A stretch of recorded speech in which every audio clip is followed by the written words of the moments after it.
Hello everyone. We at SCMHRD are delighted to have with us our guest Mr. Rahul Baheti as part of our interview series through the corporate lens. Rahul is our alumnus from the batch of 2003. He has an illustrious career working in multiple organizations such as IDBI Capital, UTI Bank, Standard Chartered Bank. He is presently the Director, Investment Banking and Capital Markets India at Credit Suisse, a seasoned professional with diversified experience of about 15 years across all products of capital markets like debt equity, advisory, mergers and acquisitions. He also has developed expertise in the field of renewable sector. To make this session even more engaging, we are joined by our esteemed director, Dr. Pratima Shavre. Now I request Pratima ma'am to please take this interview forward. We eagerly look forward to an enriching conversation. Yeah, so wonderful to have you back on campus virtually. Rahul, you are somewhere in the solar system. That's what your background suggests, but my background suggests very much that I am at SCMHRD, and I am sitting in my office as I speak to you right now.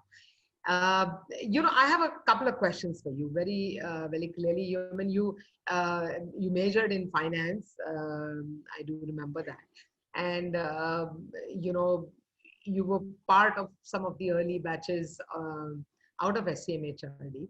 And not 15 years, you've been 17 years. You've been working 17 years now.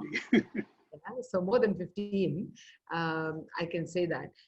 What I wanted to understand from you is that how do you see your whole journey? I mean, from 2001 or even a little before that, when you did your graduation and then you picked MBA, how did you make those choices? See, the intention that of asking you this question, it's not a standard question. I just want to understand that a decade and a half ago, or almost 2 decades ago, when you made this choice to do an MBA, and today when students are making a choice to do their MBA, I'm just trying to understand what's the difference. So when you made those choices for your graduation and your post-graduation, and then your job and your specialization, what drove you in those days? And today, when you reflect back on that journey, what would you have wanted to do differently? Or how would you have wanted to improve it? I think maybe that's a good starting question, I would say. Taking it back 20 years back, I would say, or maybe even more than that. To start with the first question, see, I think so at the time of when I was pursuing, so a little bit back actually, I would like to go. So after class 10, so I've been more into studies, and I've always loved studies, I would say. So started 11, 12, I went into science with a very clear objective, because initially at the age of, I would say 16 years or so, you're always into two mind what to do, and which career, which field, so sure, right? And I come from the family background into business largely. Okay, so nobody within the family has been into studies. So there was no proper guidance in that way. But yes, I was more inclined towards studies, and that is why I thought, why don't I pursue with maybe MBBS and all this stuff? So decision, the way I made that first choice in my career was, okay, we'll try 11, 12 in science. If it works out in first attempt, we'll pursue whatever in the field of, I would say, medicine in that way. But if it doesn't, then I will make a shift into commerce. So that was the first very clear, I was very clear from, at least at that stage. When I entered the field of science, 11th and then 12th, I realized, okay, it's not that easy, and it is not my maybe cup of tea completely. But still, I decided to pursue and gave all the exams, from AIMS to any other medical exams which were there. And I knew back in my mind, I don't think so I will be able to crack it. Okay, so that was the first instance. Immediately after that, when the results were out, then I wasted my time, I would say. And probably immediately I jumped into commerce. And when I started with the commerce, then within a year, then I enrolled for Chartered Accountant, Company Secretary, both these professional course. It took me almost 6 to 9 months to understand what debit and what credit is. But over the period, because I was coming from behind, right? Most of the guys who have already joined 11, 12 in commerce, obviously they were much ahead. But nevertheless, idea was, yes, this is the field anyway which I have to pursue. In parallel to my, I would say, graduation as well as in the field of chartered accountant and company secretary, I also used to go to my father's office, and in parallel, I used to help him out in the business. And the first incidents I still remember, I went for the marketing, and to my common friends, I managed to get few orders. And that was the first income of my life, which I just generated. So I asked my father, okay, why shouldn't I also do some marketing work? He said, okay, most welcome. And I did it and got some orders. So that was the first satisfaction. Yes. While doing the MBA, while doing the chartered accountant company secretary, and that's the time when I thought maybe anyway I'm spending time, why shouldn't I even pursue MBA? And then I just again enrolled into many of the coaching centers for the preparation of this MBA course, and eventually got into SCMHRD way back in 2001. I was still left with one CA and one CS final exams. And then I thought maybe this is the last time when I can actually complete my CACS. Otherwise, after MBA, it will be very difficult 2 years break and then come back. So I gave my last attempt, which was CA in May, and CS again in June. I remember, I think 7 June was the last date, and from 8 June, the college was starting. And immediately then, after giving both the exams, fingers crossed, I was hoping, hopefully, this time if I get through, it gets through. Otherwise, probably even after reaching to such a last stage, if I am not able to complete, I will always have. I would always probably believe that, okay, maybe I could not just complete the last milestone which I could have. But anyway, I still remember during the course of Vipassana, the results of the last day of actually Vipassana, which was 14. We just stepped out of the Vipassana course, and on 12th May and 12th of July, I think the results were announced. And I was not sure what is going to happen. Immediately, the first thing I do after the course was just called up my mother at home, and she said, okay, you have cleared CA. And I was just thrilled with that. So that's also, I would say, maybe it is just that the idea was not to give up, right? And during the course of CA, CS as well, probably I have a couple of failures in that, but I was very firm, and my father used to tell me, don't give up. If not first attempt, second attempt, third attempt, so that's not the end of the world, but you should definitely pursue, given your inclination, interest, and all the stuff. And I just stick to that and pursued, and eventually after in the month of August, if I remember, CS result final exam came, that also I cleared. So at the same time, probably CS, NEF, so maybe I was the first one in the college with the 2 degrees already in hand while I was pursuing MBA. And definitely that helped. So after graduation, after completing, so thankfully I have completed my MBA, both CA and CS. So that's the starting journey, I would say. So idea was not to give up, just pursue. I think as long as you're determined to do, definitely I don't think so.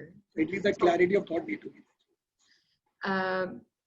A lot of so what would you, on reflection, would you like to change something? Would you like to do anything differently or better, in terms of your career that you have taken up? I don't think so, anything differently in that way, because I started right from the ground level. Because when the first job opportunity came, and I still remember that day during the campus placement, I would say I was a bit overconfident that given the 3 qualification, at least I will be the first one to be picked up. But that didn't happen. And I was a little bit shattered around those, maybe the first day, second day, third day, and still. And the most of the time, what we used to then I hear, in fact, 2, 3 or 4 interviews when I was sitting into it, I would say the people sitting on the other side, they said, okay, probably you're good and everything, but you're overqualified this starting group. So whatever the strength would have been became my weakness in that way. And then I called up my father. I said, what to do? I said, don't give up. Things will happen. Don't worry. And then one fine day, the interview for this IDY Capital came up. Over here, obviously the salary, I would say one of the lowest in the entire campus at that point of time. I still remember. And I was not so keen to join this firm. Again, I spoke once. In fact, I gave the interview just for the sake of giving it. And at the end of the day, for the entire round of discussion, interviews, everything, I got selected. I called up my dad and I asked him, okay, this is what I've gone through, or maybe I've got a job, but I'm not so keen to join. I said, he asked me why. I said, because the salary is not good. Okay, and after so much of effort, so much of years into it, and now, but if this is something I don't like it. He said, don't worry about salary. First of all, tell me what is the job it is. If it's good, bad, ugly, I said, no, job profile is good, the firm is good. Probably it will give me a lot of exposure. So then he said, don't look at the monetary terms right now. Okay, so money will follow you. You focus on the career first, and eventually that will happen. And that was very much true. So I still remember those words immediately. And probably had he not been just push me, okay, no, you should take that job, maybe things would have been much different. At least rightfully, I was into the right place, and I think that helped. Yeah. So I think you know what you're saying, and if I have to summarize what you're saying, then what it tells me is that one, never give up. Okay, persevere. If you believe in yourself and you believe in something, then take it up and see it through to the logical end.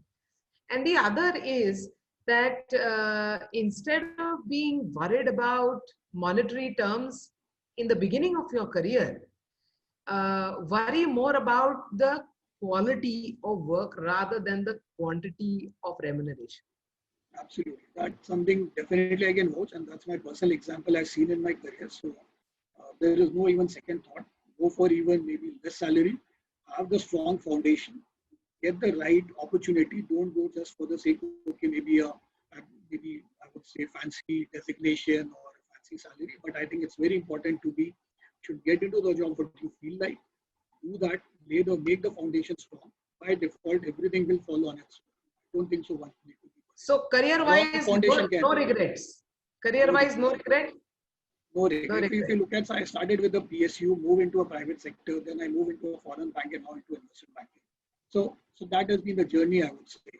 So which has been, maybe people start, yes, maybe I would have been from IIM Ahmedabad or something. Maybe I would have been lucky enough straight away to join right from investment banking. But today I see IIM Ahmedabad guys also in my department and everything. But after having done CACS, why did you think of doing an MBA? Those qualifications were enough by themselves then and even now. Yeah, so you are absolutely right. The qualifications are good enough, and even today as well, right? And they have been, I would say, top notch. CEOs of many of the, I would say, country CEO are only chartered accountant. So it's absolutely right on that part. The idea of MBA, because anyway I was pursuing, and I thought maybe because coming from, so I've been born, brought up in Calcutta, in I would say family where it was more introvert in that way. I've never stepped out. So I think the MBA, what helps apart from the curriculum perspective or even from the studies perspective, it's more give the extracurricular thing and more of a personality development, okay, which really helped me in addition to my job qualification or in addition to my CACS qualification, I would say. That probably would have been missing if I wouldn't have pursued it. So the best part of the MBA, in fact, the lot of, I would say, extracurricular personality development, definitely those skill set, it really helped me in my career, and that has helped me out. So tell me, what are the 5 things or 3 things that even today you feel SCM-HRD gave you that made you the kind of professional that you are today? Okay. See, SCM-HRD, I think to start first about the punctuality perspective, right? So the first day, I still can't believe the first day, if the class starts at 9, it's 9, right? If the yoga session is at 6, it is 6. So I think that's very important. For anything, first important thing is the punctuality. The moment you are being punctual, obviously things start follow because you are already disciplined in that way. So that makes you a lot of discipline in whatever you do, even the smallest of thing. I think that's today. In fact, also I just started logging 5 minutes prior, but unfortunately got delayed because of that. But yes, so that's something because then at least you can calculate or be ready what you want to do. So that is one. Secondly, I would have to say. More from diversity perspective, right? It is just not only about studies, it is just not only about, I would say, any sports or anything else, but it's a complete mix of everything. So when you are pursuing at SCM-HRD, still remember, right from your own room to studies, even to the college, to yogas, to exercise, everything, all kind of even maybe coordinating an event like me. So that gives you a complete different perspective. You're not dependent. So you are becoming more and more independent, which that's something definitely as a college, I think it's really helped me. So today, if I have to look back, if I'm alone, if I have to do something, I don't mind. Even if I have to clean my room, today also I don't mind. If someone is there, not there, it doesn't matter at all. So I don't have any kind of, oh, I will not touch a group or I'll not touch a group. That is nothing. So those things automatically, because 2 years of that, it is already inculcated in yourself. So I think so that helps. Third, I would say, if I have to talk about, is about perseverance, because anything, just keep on continuing, believe in yourself. I think that's another thing which institute taught me. You always push across, okay, believe in yourself, go for it, definitely. Oh, wonderful. So I can go on and on, but these are, you asked only for 3, so I have to stop here. But yeah. I said 5, 3 to 5. Oh, But, no, 5. Yeah, because having known and worked with late Professor Pillai, myself at that point in time, I can say yes, perseverance, ability to do your own thing, no matter what the work, right? Absolutely. If the work has to be done, then whoever is there will have to complete it. You know, being on time, being sufficiently prepared. Even if you are the main speaker, if the podium is not clean, then clean it up and then stand Absolutely. up to talk. You know, apart from the management studies and concepts and whatever, the pure learning, in your opinion, was really crucial. That helped to shape you as an individual going forward. You know, incidentally, two things, you know, so I've been a part of 2 conversations since morning before this conversation with you. One was with one of our students who passed out from the postgraduate diploma in business analytics that we used to run at SMHRD. And I think he was from the 13-15 batch or something like that, okay? And 14-15, the 1-year diploma, part-time diploma. He is one of your colleagues. I don't know if you know him, Shantanu Dev.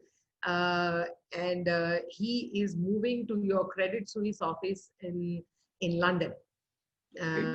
And he called me today morning to wish me on Teachers' Day. And he also said, ma'am, I'm moving to London. And, you know, 23rd of September is when, or 23rd of October is when they've asked me to move to London and be there. And he is going to also teach at Oxford on a part-time basis. He's a specialist in analytics. And I think that's a skill that is really the need of the hour today, especially in banking institutions, financial institutions such as yours. So that was one particular perspective that I got. So this was a guy, he's not from the 2-year, regular 2-year program. Okay. So at that point in time, SMHRD only had a 2-year PGDM. Now, of course, it's an MBA. But we also started with 1-year courses. We, of course, don't run them anymore, but we did do 1-year courses in part-time mode as well. And then attended a session by Chancellor Muzumdar sir, you know, Pro-Chancellor Dr. Vidya and Vice Chancellor Dr. Rajni Gupte, and they spoke about the new education policy. And, you know, I was just thinking about how much change education has gone through from the time you did your 2-year PGDM to how the education is happening today and the new education policy. So the talk was on Teachers' Day, looking at the new education policy, right? And the new education policy is revolutionary in that sense. It's something that is breaking all past frameworks and has been set in the new paradigm.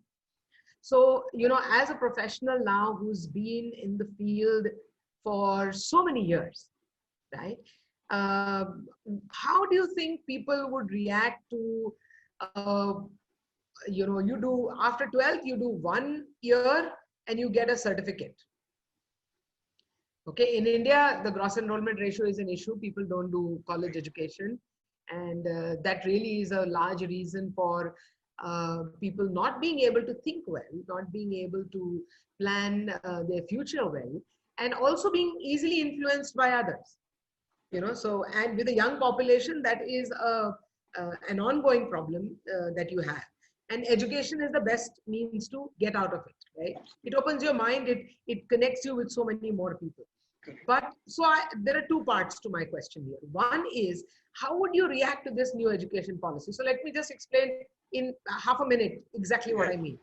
In 1 year, you get a certificate. You do 2 years, you get a diploma. You do 3 years, you get an undergraduate degree. You do 4 years and you get an undergraduate degree with research. Okay? And the postgraduate degree becomes a 1-year program. So it's again 5 years of education. 5 years, yeah. Yeah, Same- but it's same broken up changes. into 3 plus 1 plus 1. Okay. At what level do you think now companies will want to hire? Will they wait till you become an MBA? Or am I asking this question to you too early? Okay, see, there are two parts. I would give an example, I would say from our perspective as well. So there are people who join after MBA and there are people who join even before MBA, correct? So from that perspective, idea is because see, across all the firms, I think the cost is the key, one of the parameters. Okay? Any organization you talk about. The moment somebody has become an MBA, obviously the cost expectation, salary expectation goes to a different level. If the person who is not an MBA, obviously that's something undergrad salary level is a different expectation, and that's across all the organizations. Now, in that demand for people, or even for the students who want to, from their learning perspective, want to join, or even from the company perspective, it's a win-win in that way. Because both sides, as a student, somebody learns, gets a direct on-ground experience working in any firm, okay, whether it's a banking, non-banking, any kind of a firm, right? And from organization perspective, it helps to get, because eventually you need people to work, and that's how they get a mix of everything. Where you need many of the works may not be just you don't need MBA for that perspective. Okay, so there you may call an intern or you may call ENOs kind of manpower, right? And, Okay. so from that perspective, I would say definitely it's going to be a good way where student and the corporate world can come together and both gets benefited by this. And once you have already done some kind of a work and after MBA then you go for this, definitely adds a lot of value, because then you don't feel like, okay, you are a fresher. You're on the job straight away because of your past. Yeah. So, like I said, two parts of the question. One is, yes, you feel that if the education is delivered in the right way, even after 1 year, people can take up something part-time and whatever, Correct. and go on. But you yourself spent so much effort. See, CA, CS, both are intensive courses. And SCMHRD's MBA was no less intense. Absolutely. Okay, you were on your toes, you were running around, right from 6 to 12, I would say. Yeah. Everything, right? So for somebody who spent so much time on education, this kind of a fragmented education that you're going to see now in the next 3 to 5 years, how do you perceive it? I mean, do you really think corporate has evolved enough to accept so much fragmentation and taking people at all these different levels? Or you really think that the traditional degrees will prevail? It's very, okay, probably I would say maybe a little bit early days to see how this is going to evolve. And I don't think so there is any right or wrong answer, because eventually once practicality happens, at that situation, people will be able to understand and see the difference. See, one thing as a corporate world, maybe I can see that, okay, definitely once you have completed your whatever PG course, your knowledge definitely is far much beyond than probably when you are doing an undergrad and then into a job. So you cannot definitely match that, because there are certain skill set in a corporate world when you expect somebody to do it. Because at a corporate world, when you are on job, I don't think so you have enough time to teach someone. Correct. Okay, Correct. so that's something. So you expect somebody to just come, whether it's right from learning to a maybe even from say Microsoft PowerPoint, anything, or any kind of an understanding about reading a balance sheet analysis. So you expect a person at least to have that understanding. Because once you are in job, I don't think so people have time enough to spend even an hour on someone actually to take them through those kind of skills. So maybe one difference. So what you're trying to say is that this kind of a fragmentation of 1 year and then 2 year and then 3 year may help to take on interns, Right. right? But in terms of a full-time job, you're not sure yet. Exactly. In terms of full time, because I don't think so. Because if you're not, because see, all these when you're doing an MBA course, and as you rightly mentioned, it was right starting 6 in the morning to 12. And it's just not only about curriculum. Apart from curriculum, many other things you are teaching us one is able to learn from the institute, right? And that is the whole idea why it has developed as a 2-year program, correct? Because there are many things to learn, and the moment you try to just squeeze into a certain maybe in a year's format, obviously many things are just imposed, and it could be a cut short way also of doing it. I don't know, right? So from that perspective, very difficult to comment currently. Uh, Maybe it could be good. Certain part you obviously learn on the job, but you still are expected that okay, you know the basic stuff when you're coming to a job. And I think it's very important first to have very use of your common everywhere your common sense and when you're looking to do any kind of job. So two more questions here, and since it's Teachers' Day, I thought I should quiz you on how to teach and how to do this in the because of this pandemic, we are doing all these sessions virtually. Okay, we are teaching students virtually. Uh, how do you evaluate this? Virtual teaching versus an in-person, in-class experience. Do you really think that technology will evolve to a level where a virtual experience may be very close to the real one? I don't think so. The virtual experience of my immediate this one, and I see my daughters going through the Zoom classes for the last couple of months, and I can see the difference. In a virtual classroom, it is just okay. You sit for 2 hours, 3 hours, and they're young right now, so obviously they just 2-3 hours class. But I think too much just sitting on in front of screen, having anything. I think probably the human mind is still not much synchronized that okay, you can go through the long hours sitting in front of computer. And just Let me maybe not in case of school education, but in case of higher education. even higher education, I would say. MBA students. Yeah, even MBA school. And today also, if you look at, there are many times there are classes, okay, which you can do still virtually. And that is something, if given a choice between a physical attendance versus virtual, one will always prefer physical. That's my view. And there is two reasons for that. Firstly, when you are into a college and when you are physically attending a class, it's just not only about learning anything in the classroom. Many of the things you are learning outside the classroom, or maybe even through friends as well, which that connectivity you lose out when you are doing a virtual, right? And when Peer you are, learning, you feel in exactly, a hybrid environment, peer learning gets impacted. absolutely, and that's something the moment, and you see, okay, the kind of questions, or maybe that gets lost somehow, which I believe in a virtual classroom, vis-a-vis the physical attendance and that way in a meeting, because many times your mind also open up the moment why probably okay, one can always be confined into a small room and don't need to go out for a year, but you still need to go out. But that brings me to my next question in terms of careers going forward. So this batch of 1921 or even 2022 would have done maybe 30%, 40% of their classes in this kind of a virtual mode. How do you think industry is going to look at that? Do you think they'll be comfortable with it? Do you think they'll be okay with that? Or do you think it has any impact in terms of the way, because everybody is going to be at the same level. Everybody is going to have gone through those many. So what are the repercussions for careers, placements, and training or onboarding in an organization such as yours?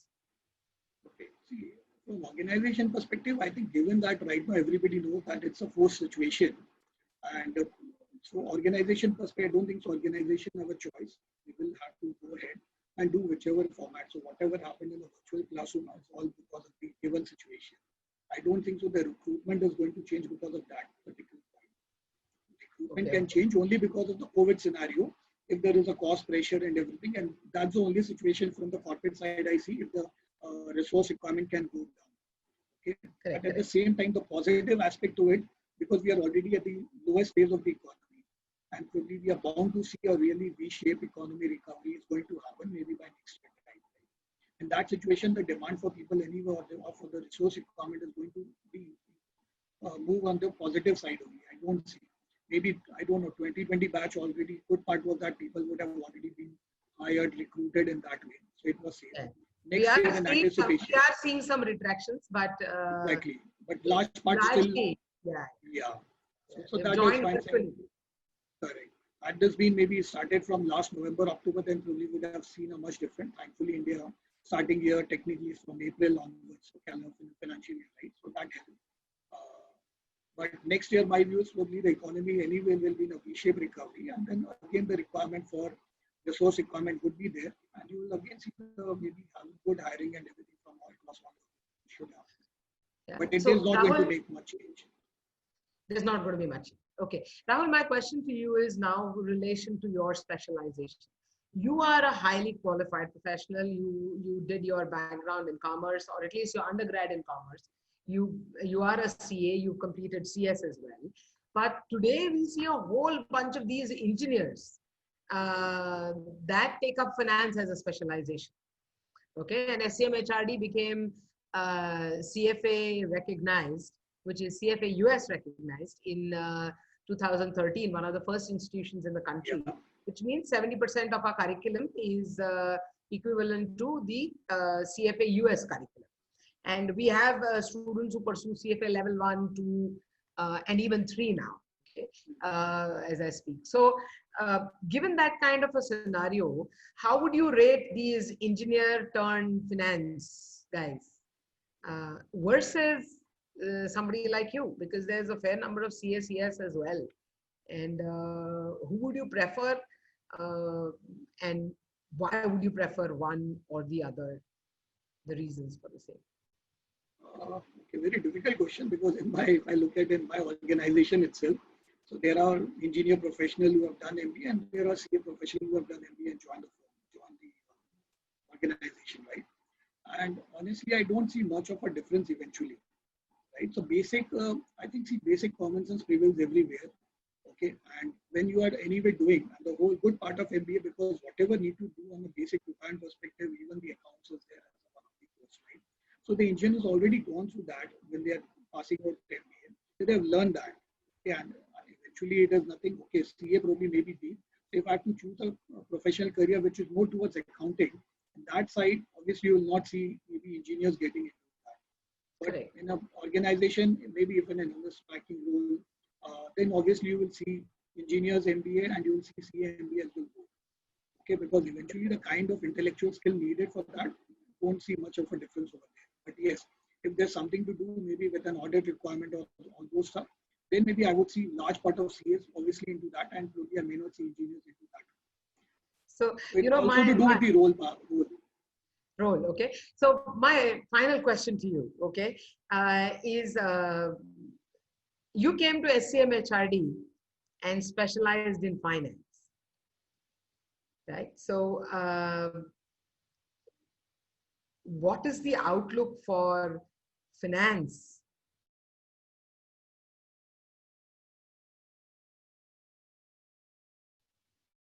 And why should somebody prefer that over maybe an HR or marketing? Those are popular specializations.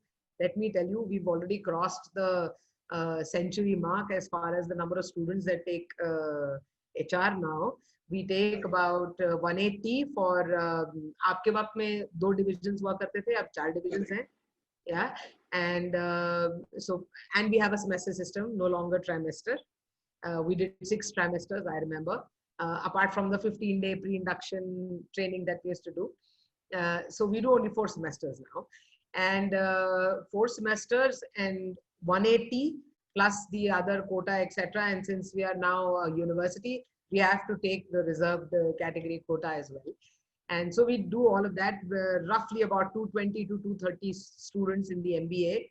We take in 60 for MBA in infrastructure development and management, which is physical infrastructure. And then we take another 16 MBA in business analytics. Okay, so 3 full-time programs.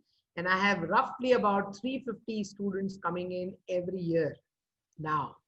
So the MBA strength itself is about a little over 700 as we speak, right? So a big, huge number. Huge. Yeah. Huge. Yeah. So 3 programs, of course, and that's the reason why it is. Right. But out of these, roughly 220 from the MBA, About 100, 110 take HR, 95 to 100 take marketing, about 30, 35 will take finance, and about 15, 20 will take ops. Now, is this because finance is a limited edition kind of a profession? Or is it because we are known for HR? Because it's the same people that we take in, right? We don't say, "Aap finance se ho, isliye aapko abhi lenge." ऐसे तो कुछ नहीं होता. There is no selection at that point, right? We take in the same group at the same level. Okay. But then why is there a lower demand for technical professionals? Or why do students pick it lesser? Is it because it is tougher, or how? And when you compare it to what you did and what you picked as a specialization, how would you compare it? I think it's a good question. So overall, see, if you look at any organization, okay, whether it's A or B or C, any organization, all these, whether marketing, finance, HR, IT, ops, these are the 5 pillars technically, I would say. Okay, and none of the organizations will survive just having 3 strong and 2 may not be that strong. A real good organization, if they have to grow, I think they need to grow all the 5 together, right? And that's the key, because we have a very strong, say for example, finance team, but a not so good HR team. Then I would say maybe having the right talent on board in the organization, keeping the right talent within the organization, that itself will be a challenge, right? So they have got, each of the roles have their own skill set and all everything to play on there, right? And if you have got good finance, good HR, but your IT is not good, then also you will that. Or if your marketing is not good, you will have a fantastic product, everything, but you're not able to sell it, then also you will that. So I think the demand will be there, and any organization and all this field will grow equally. Maybe some institute are, I would say, maybe known for one specialized field over the other. That is one way we look at it. But if you look at it in totality, I think the overall requirement is there, and it is nothing like finances, maybe very, very core, I would say, in terms of require a deep insight, whereas the other fields are not. That's not correct, because everything or every stream has their own understanding or own way to look at it, right? And you need to have proper skill set across all the fields. It's just about the human, so your own interest. Wherever there are more people needed, or that's where more people are. Limited and very specific specialized skill, you need specialized people. You know, Rahul, you must be aware, in just this year, about 6 months ago, we got accredited by AACSB, and we are one among only 14 and roughly about 850 to 900 business schools in the world to be accredited by AACSB. So do you think that has any value? No, definitely it has value. See, all these things definitely adds, because when you as an institute is all these things, so when you are getting accredited at a global level, definitely the perspective changes. I'm sure that when all these accreditation happens, so as an institute also, we also learn a lot of things from the global way, right? So all those things, so that in turn gets passed on to the students. So definitely it helps. Yeah. So, and you know, the education from the time you did your MBA to the way it is today has changed tremendously. Absolutely. Because I was there when your batch came in, and I'm there today, and 20 years. Seen the complete change, you would have seen. Yeah. So the whole industry, the education sector as an industry, I think has matured and has moved forward. And do you therefore, you know, what are your final words? I mean, do you think it's worth it to do an MBA, or a BBA is good enough? Or what is the secret sauce to being as successful as Rahul Baheti is today? Honestly, if you want an honest answer, would be the place where I am today. I would say maybe without MBA, I wouldn't have reached to this place. That's an honest answer. It's just not because of this session itself. Because if I look back, and 20 years back, you asked me to look back, right? I think the biggest change which happened in me during those 2 years of my life when I was completely independent, sitting at the campus and it's all about meeting different people, different way of learning, exchanging knowledges, and people come from all over the country. So I think that really helped. That opened up, and the kind of person today I am, it's much different from what I was 20 years back. Only if I would have just done, and that's the reason why when you ask me about that virtual versus physical, and that's it, I strongly believe that virtual definitely is not going to definitely need to move to a physical training session. And that's a big difference when I see from a CA where there are no classes technically. You have books, you just learn on your own and give the exams. Neither with this MBA course where you learn a lot which is outside of your textbooks. So that really helps. So definitely MBA one should pursue. I would strongly recommend. In fact, I tell my daughter, when you grow up, definitely you have to go for MBA. So that's really important because that gives a complete different perspective in life. The way you look at things, the way you grow, you become independent.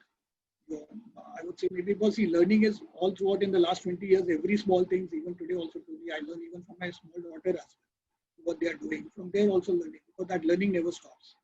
Yes. And as you mentioned, 20 years, you have seen enough changes in the institute itself. It's all because obviously from your perspective, institute perspective, we have been keep on changing things one after the other. Yes. Yeah, the ASASB journey in terms of international benchmarking has been a long journey. And the whole process took us 5-6 years. It's not something that happened. I'm sure. Yeah, it cannot happen. And we worked on it a really long time. So wonderful speaking with you, Rahul. You have any questions for me, for us? No, I would say maybe, first of all, thank you for inviting me for this session. I've always just loved to be back to the institute campus. When it comes to SCMHRD, the first thing I always, without even knowing what it is, I always say yes. So that is the way I look at it. Thank you so Definitely much. because institute has really helped me. So I can't forget. I'm really obliged to the institute. And so let me tell you, Rahul, if SCMHRD is where it is today, it is because each one of us, especially including the alumni, that have held up the perspective of the institution at a very high level.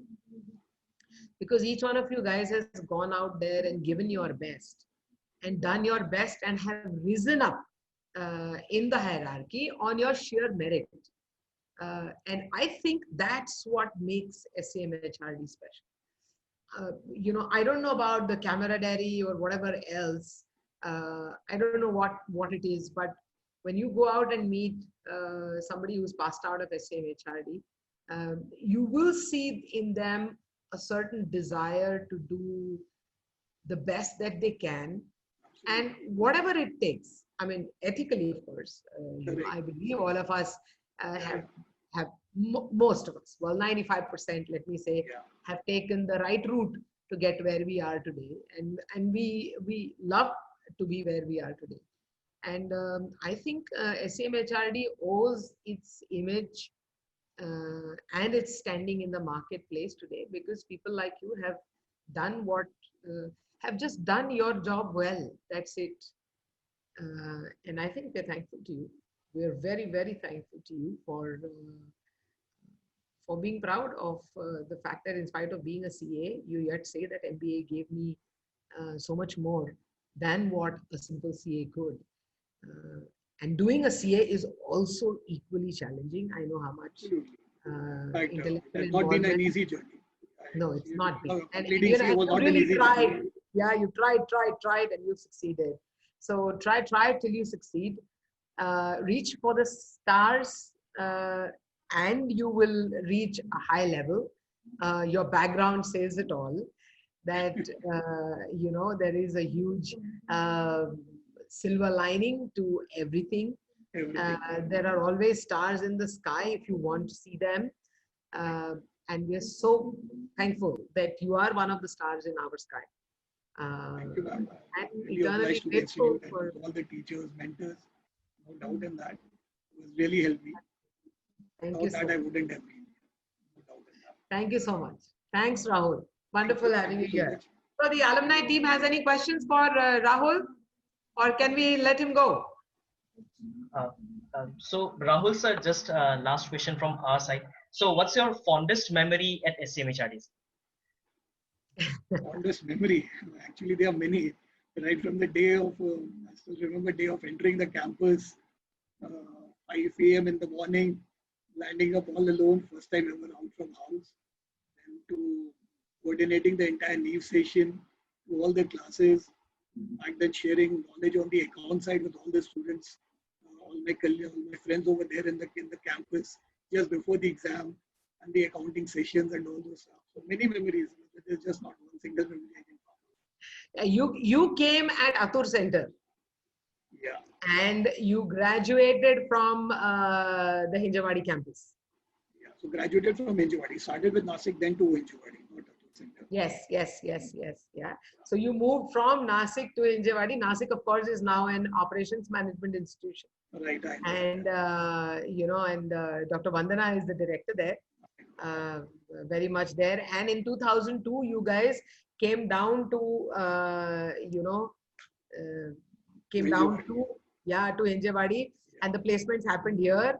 And the kind of relationships and the kind of how should you say, competitions that were forged here, because a lot of people from the Pune campus were saying, "Ye kahan se aa gaye, ये Nasik?" कहाँ से आ गए?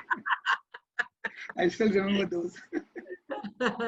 Yeah, but I think today you are a very tightly knit group. No matter which campus you came from, and I think I'm sure those relationships carry on and those friendships carry on. I think none of us were that matured enough that time, I would say. So.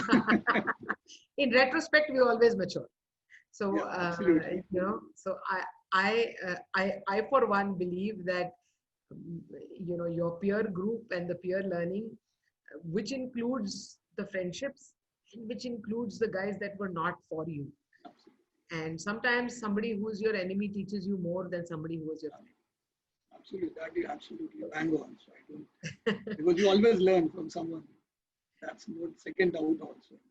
See, if you have an open mind, I think sky's the limit. You seem to have the universe as your limit, and may God bless you, and may you achieve greater heights in your career. I think in Pillai sir's word, the journey is the reward, and you seem to be on a fantastic journey. Best of luck and congratulations. Thank you so much. Thank you so much for coming. Thank you so much. And all the best to the entire, I would say, alumni team, the entire student team. It's a tough year, I would say, but I'm sure it will pass. Yeah, it is a tough year. And we hope to see you physically on campus sometime. I'm also eagerly waiting to come back to campus. Yeah, would love to see you here.